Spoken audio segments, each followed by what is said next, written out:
ሰላም እንዴት ናችሁ? የተወደዳችሁ የሰሊሆም ቲዩብ ቤተሰቦች፣ እኔ ነብዩ ዮናስ እባላለሁ። ላለፉት 2 ዓመታት በሰሊሆም ቲዩብ ላይ የምትሰሟቸውን የመጽሐፍ ቅዱስ ታሪኮችና ትምህርቶችን ሳቀርብላችሁ የነበርኩት እኔ ነኝ።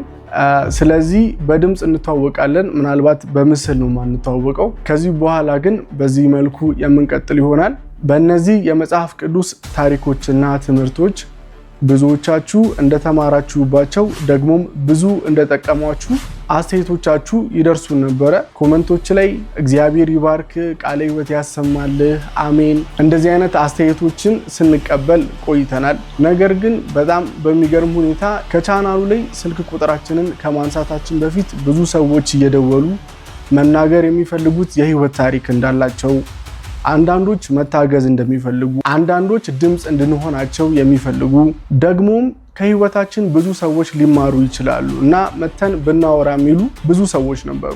ነገር ግን በጊዜው ይህንን ነገር ማድረግ ስላልቻልን እስከዛሬ ድረስ በድምጽ እንዲሁም በምታውቋቸው ኮንተንቶች ቀጥለናል። ከዚህ በኋላ ግን ሰውን ያስተምራል ደግሞም ቢሰሙት ይጠቀማሉ የምትሉት እውነተኛ የህይወታችሁን ታሪካችሁን ለማቅረብ መድረካችንን አዘጋጅተናል። ስለዚህ ሁላችሁም እዚህ ቪዲዮ ላይ በምታዩት ስልክ ቁጥር በመደወል ወደዚህ መጣችሁ የህይወት ታሪካችሁን መናገር ትችላላችሁ።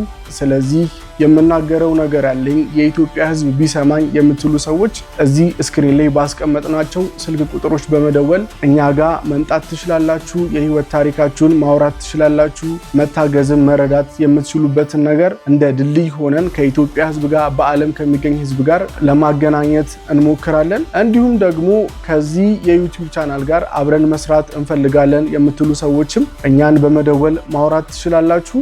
ስለዚህ ሁላችሁም ሰሊሆም ቲዩብን ሰብስክራይብ እንድታደርጉ፣ ቪዲዮዎቻችን ሲመጡላችሁ ላይክ እንድታደርጉ እጋብዛችኋለሁ። በቀጣይ ቪዲዮ እስከምንገናኝ መልካም ቆይታ።